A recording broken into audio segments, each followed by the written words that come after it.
Hello folks, and welcome to another video. In this one, I'm just going to be quickly comparing the Hyperkin Duke here with the original Xbox controller. So, are there any differences? We're talking about things like the shape of it, build quality, materials, that sort of thing, and we'll have a look at that now. So, the number one difference would be it's not plugged in now, but I can plug it in and show you the biggest difference. So here's the biggest difference. The one on the left actually has a screen in it. Now, I'm sure with some hacking, you could actually program the screen to display other things. But for me, I quite like it just showing the Xbox symbol. And of course, when you press it, it will then play the original Xbox boot program again. And then it goes back through the 20-year anniversary thing and then straight to that. So obviously, the original Xbox, this did nothing. Perhaps because it seems like it's sort of based off the Dreamcast controller, perhaps the idea was for it to be a screen, because there are some definite similarities between the original Xbox controller and the Dreamcast controller, and I've done a video on that which you can check out if you want. So let's look at materials. So this is kind of a textured plastic on the original Xbox controller. As you can see there, it's got kind of a texture to it. It's a little bit rough. Helps to grip the controller, I suppose. Whereas this one is a lot smoother. It's not a bad thing, but it's just a slightly different type of plastic, maybe, or a different grade of plastic. I don't know if the original is better grade or if that means it's a lower grade of plastic. I'm not sure on that one. So the D-pad feels exactly the same to me. There's more buttons on this one, obviously, because it's designed for modern systems. So you've got your share button and that sort of thing on there as well. Also, the new controller is blocked up here and has these extra buttons here, so that basically it complies with modern games. Now, they've done a good job of matching this to this, although obviously it won't have the expansion capability on this one, but they've used the same type of plastic, yeah, pretty much the same, and the same design on it as well. So what about the triggers? Are they much the same? Yeah, I'd say the original Xbox controller has got stiffer triggers on it, which I actually prefer because I feel like they'll be harder wearing.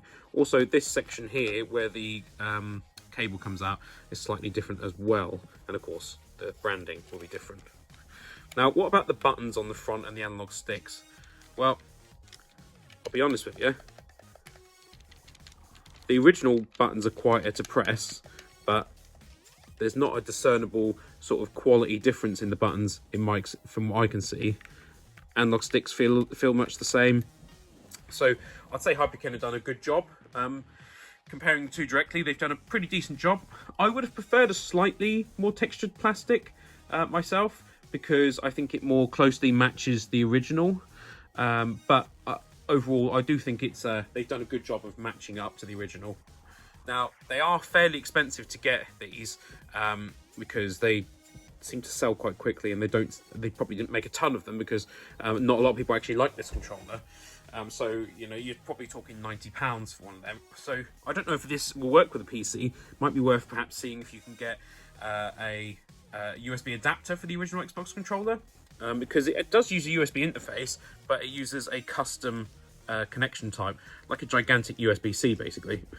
So if you could get an adapter, perhaps it would work on the PC. I don't know if you need special drivers or anything like that, or it's different software, but that could work. The only issue, of course, is that these controllers are quite old now and quite worn. There's some little bit of play in the analog stick there, but I'm sure it'd still work fine. But yeah, so it's fairly expensive for the Hyperkin one, but you're talking about a product that's got an LCD OLED screen built into it, and also probably wasn't done in an enormous production run. So yeah, I think they've done a good job of actually matching up to it. It's pretty close.